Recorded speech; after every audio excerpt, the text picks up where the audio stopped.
Sampurasun berudak, kumaha aja dari Ramang.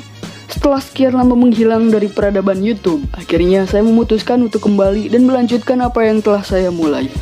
Oke, di kesempatan kali ini saya akan merangkum alur cerita film yang berjudul Burning Sea. Kalian pernah ngebayangin nggak ada di posisi dimana kalian dikelilingi oleh lautan api? Nah, film bencana yang satu ini menceritakan sebuah perusahaan kilang minyak terbesar di dunia mengalami kecelakaan. Pada penasaran kan? Oke, kita langsung masuk ke alur pembahasannya. Let's go, serepe.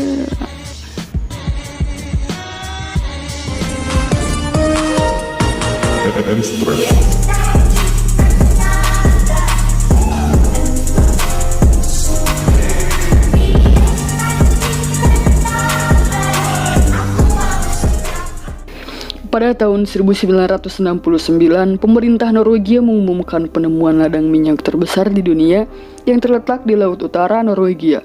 Hal itu membuat negara tersebut memulai pengeboran minyak besar-besaran, sehingga membuat negara tersebut menjadi negara penghasil minyak terbesar di dunia. Husk at det var litt farlig. Risiko for uønskede hendelser, kaller vi det. Film berfokus kepada sebuah keluarga makmur, harmonis dan ceria yang hidup 50 tahun setelah penemuan minyak tersebut. Anggota keluarga tersebut antara lain adalah Sophia, Stian, dan putranya yang bernama Odin. Mereka tinggal di pesisir pantai utara Norwegia. Stian bekerja di pengeboran minyak milik perusahaan Saga. Sementara itu, Sophia bekerja di perusahaan pencari informasi bawah laut, juga sebagai operator drone kapal selam.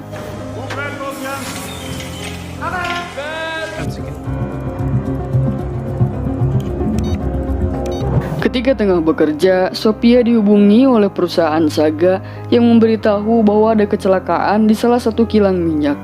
Sophia dan rekannya yang bernama Arthur diminta untuk datang dan mencari informasi.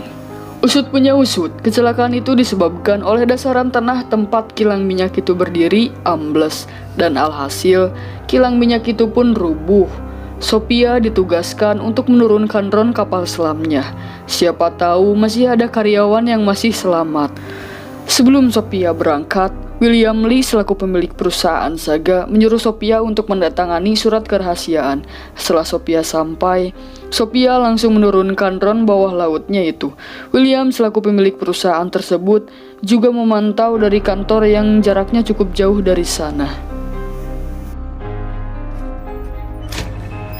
Jeg hører deg. Jeg har William Lie. Ok, ekofisk bare sånn par centimeter over det. De er mottatt, ja. Ja, konstruksjonen. For å lete etter overlevende.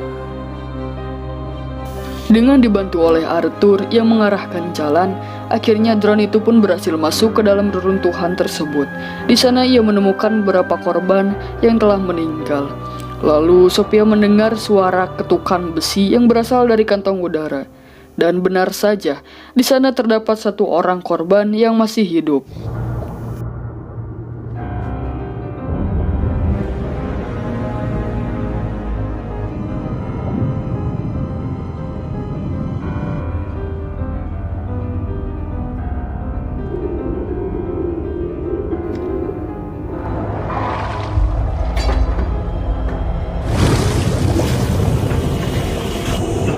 Lalu, hal yang tak terduga pun terjadi, di mana ada kebocoran gas yang menyebabkan pria itu kesulitan bernapas. Padahal, dari pihak Saga sudah menutup sumur gas tersebut. Sophia memerintahkan Arthur untuk menarik robot drone-nya itu. Sadar akan bahaya tersebut, Sophia sesegera mungkin lari ke kapal ruangan kemudi untuk memberitahu si kapten. Lalu yang terjadi...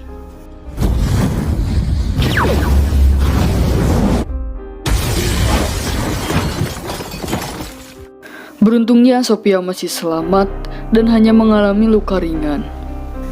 Di hari berikutnya, Stian pun pamitan untuk pergi bekerja. Karena hari itu adalah jadwal Stian masuk. Sophia agak keberatan mengizinkan Stian pergi. Terlebih, Stian bekerja di kilang minyak yang posisinya tak cukup jauh dari tempat kecelakaan tersebut. Ya, daripada Sophia pusing karena semetan ke warung belum dibayar, ditambah juga hutang ke Bang Emok belum beres, Dengan berat hati, Sophia pun mengizinkan suaminya itu untuk mencari nafkah. Setelah Stian pergi, Sophia dihubungi Arthur untuk segera datang ke kantornya. Malam harinya, Sophia dan Odin telah sampai. Arthur langsung menunjukkan sebuah video yang cukup mengejutkan, yang mana dalam video tersebut memperlihatkan bahwa kebocoran gas tersebut berasal dari retakan di bawah laut. Sadar akan bahaya yang terjadi, Sophia pun langsung pergi ke William Lee untuk menunjukkan video tersebut. Seketika William pun langsung merapatkan hal tersebut dengan beberapa petinggi lainnya. Tusen takk skal du ha. Du vet at det er tusenvis av mennesker på jobb der ute som har rett til å vite hva som skjer?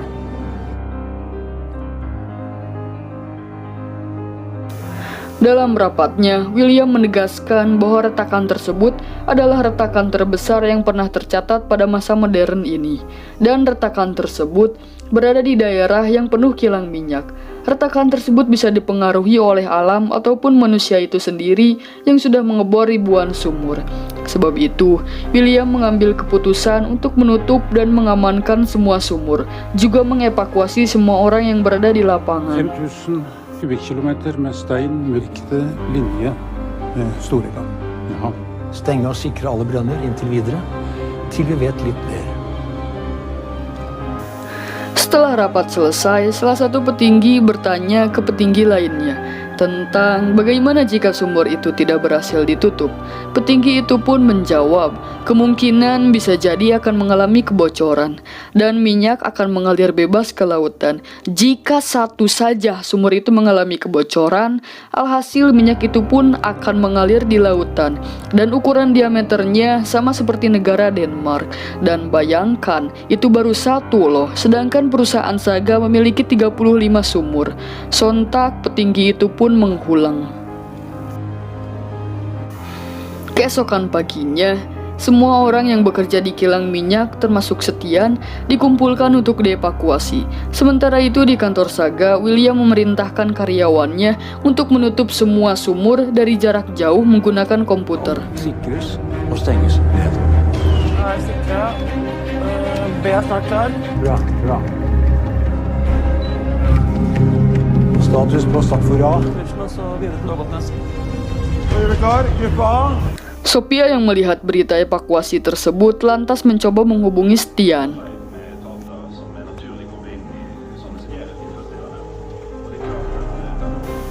Kembali ke kantor, salah satu karyawan Saga menyampaikan bahwa salah satu sumur di kilang minyak tempat Stian bekerja tidak bisa ditutup dari jarak jauh. Lalu ia pun menghubungi Ronnie, yang mana ia adalah leader kilang minyak terkait, untuk memerintahkannya supaya menutup sumur secara manual. Stian yang tahu akan hal itu menawarkan dirinya untuk turun ke bawah dan menutup sumur itu. Ternyata alat penutup sumur itu berada 138 meter di bawah permukaan air dan memaksa Stian untuk berjalan dan menuruni tangga untuk sampai ke tempat tersebut. Kembali ke kantor, para petinggi di sana terkejut karena mereka kehilangan koneksi dari beberapa kilang tersebut. Secara bersamaan itu berarti sudah terjadi hal yang buruk. Kembali ke Ronnie yang tengah menunggu kedatangan Stian. Lalu ia terkejut tatkala melihat kilang minyak yang tak jauh dari dirinya mengalami kebakaran. Secara tiba-tiba terjadi retakan kembali yang mengarah ke arah dirinya. Lalu Ronnie ditarik masuk ke dalam helikopter dan terpaksa harus meninggalkan Stian yang masih berada di bawah sana. Efek dari retakan tersebut menyebabkan sebagian kilang minyak tersebut rubuh.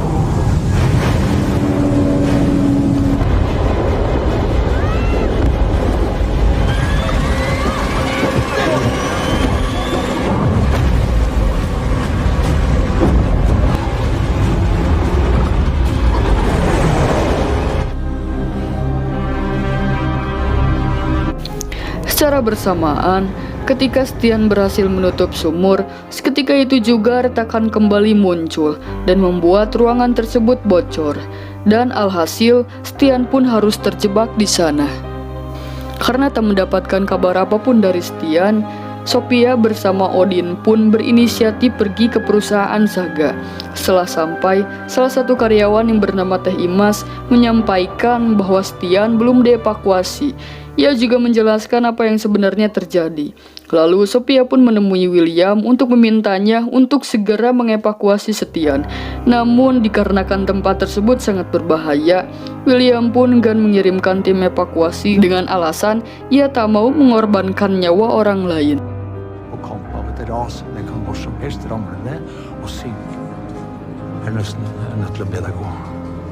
Ingen av dere har tenkt å gjøre noe for å redde faren hans. Så mange vi kan. Det sitter en liten gutt der ute som kommer til å miste faren sin. Jeg kommer ikke til å gjøre det. Terpukul akan hal tersebut, Sophia pun meminta ke Teh Imas untuk menunjukkan video Stian ketika detik-detik kecelakaan tersebut. Sempat hilang harapan, tak lama ada data yang mengejutkan, di mana ada palka ke poros utama yang terbuka, dan kemungkinan Stian terjebak di sana. Mendengar hal itu, Sophia langsung meminta saudari Stian yang bernama Teh Nining yang bekerja sebagai pilot untuk mengantarkannya ke kilang tempat Stian itu berada. Sophia juga meminta Arthur untuk membawakannya robot kapal selam. Sementara itu, Sophia menitipkan Odin ke Teh Imas. Karena tak tega jika Sophia harus pergi sendirian, akhirnya Arthur pun ikut menemani Sophia.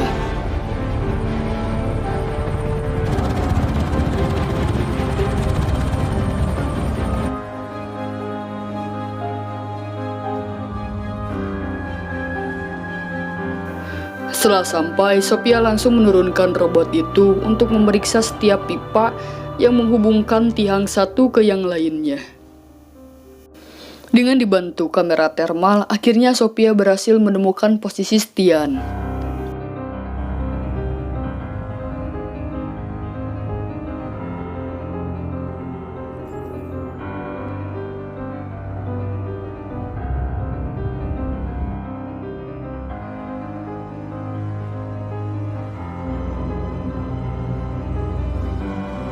Sementara itu di kantor, para petinggi cukup pusing dengan masalah yang baru terjadi, di mana dari efek retakan tersebut, minyak-minyak bocor dan melebar di permukaan laut, yang mana minyak-minyak tersebut berukuran 100.000 km persegi dan akan terus bertambah. Skenario terburuknya, minyak-minyak itu akan sampai ke garis pantai-pantai barat, yang akan dirugikan antara lain pantai-pantai Molde, pantai Les Sud, sampai Stavanger. Ikan, burung, dan semua hewan laut akan mati. Pemancingan, industri budidaya ikan, dan pariwisata akan hancur.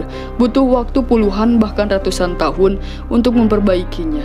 Kemungkinan juga minyak-minyak itu akan bergerak lebih jauh ke selatan, menuju Denmark, Belanda, hingga ke Inggris, dan mereka butuh waktu 1 hari untuk sampai ke daratan Inggris. William memberikan usulan untuk membakar tumpahan minyak tersebut. Ya, meskipun tumpahan minyak itu adalah tumpahan besar, namun dengan hal tersebut bisa memperkecil konsekuensinya.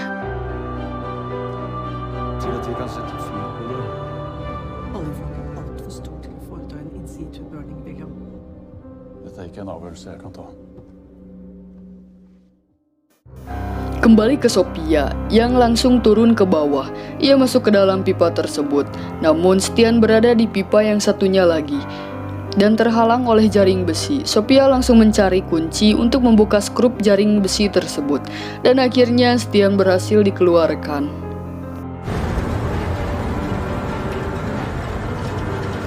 Berpindah ke kantor, yang mana setelah William menceritakan usulan itu ke pemerintahan dan Perdana Menteri, akhirnya mereka memberi izin untuk membakar tumpahan minyak tersebut.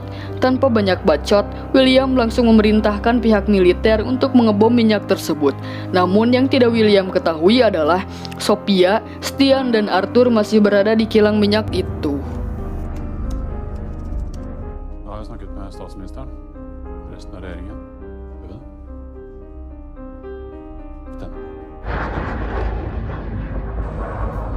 Kembali ke Stian dan kawan-kawan, akhirnya mereka berhasil tiba di atas bangunan kilang minyak tersebut. Tetapi mereka bertiga terkejut setelah melihat fakta yang terjadi, di mana sebagian besar minyak telah menutupi lautan. Dengan kata lain, mereka tengah berada di tengah-tengah lautan minyak. Ronnie yang baru mendapat kabar bahwa minyak itu akan dibakar, langsung lari ke tempat William itu berada. untuk melarangnya membakar minyak tersebut. Namun sayangnya ia terlambat.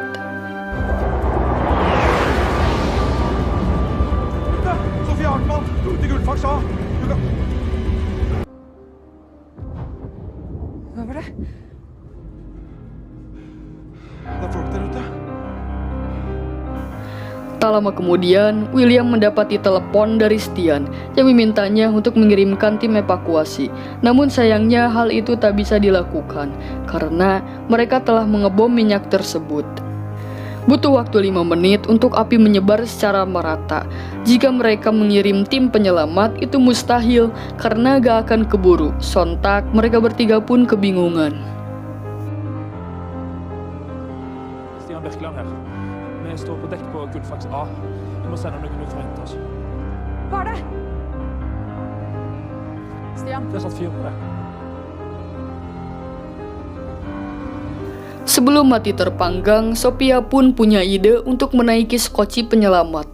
Tapi sebelumnya, mereka harus mengisi air di skocinya agar skoci itu melaju di bawah api. Cukup pintar juga ya. Mereka bertiga pun mulai mengisi air, juga membuka tuas penahan dari luar. Når du merker at det kommer vann, så åpner du.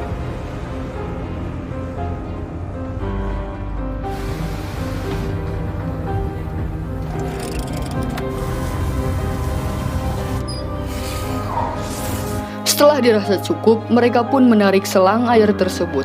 Cuman karena begitu panik, ketika salah satu selang air itu menyangkut di kursi, Sophia malah menarik dengan keras, hingga membuat salah satu tuas penahan skoci itu terkunci. Karena tuas yang berada di dalam terlanjur dilepas, maka dari itu Arthur memilih untuk mengorbankan dirinya untuk menarik tuas yang berada di luar, sekaligus menyelamatkan kedua temannya. Stian yang mencoba mencegah Arthur pun harus terbanting dan tak sadarkan diri.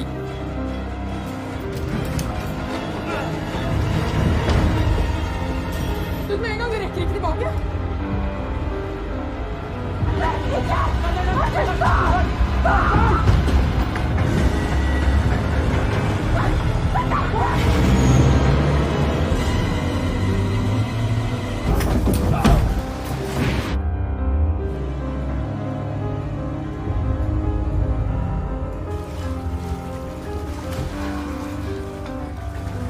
Setelah mereka berdua berada di bawah laut, mereka harus memompa skoci itu sebelum skoci itu pun tenggelam lebih dalam. Namun sayangnya skoci itu tak kunjung bergerak, malahan air di skoci itu bertambah banyak dikarenakan air yang masuk dari lubang-lubang kecil.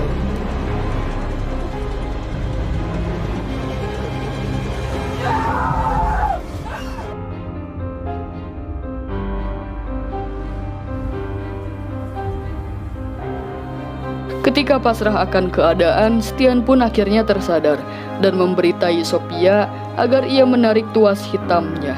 Dan benar saja, setelah tuas itu ditarik, perlahan skoci pun bergerak ke permukaan.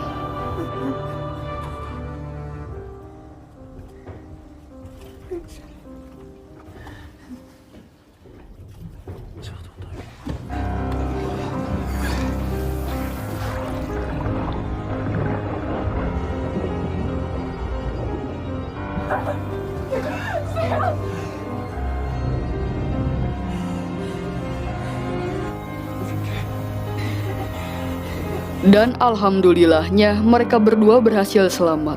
Setelah mereka berdua dievakuasi, terlihat raut wajah gembira dan haru dari orang-orang terdekat mereka. Dan film pun selesai. Går det bra med deg? Det går bra. Sofie òg.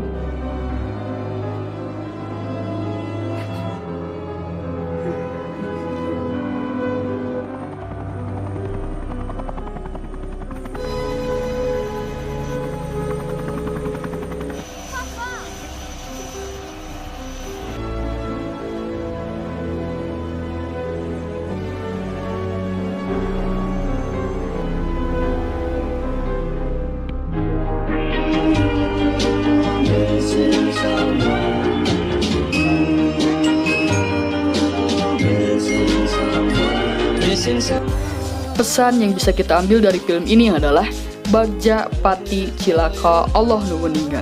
Terima kasih buat kalian yang sudah menonton video ini. Jangan lupa klik tombol like dan subscribe-nya juga ya. Saya Cemon, pamit undur diri.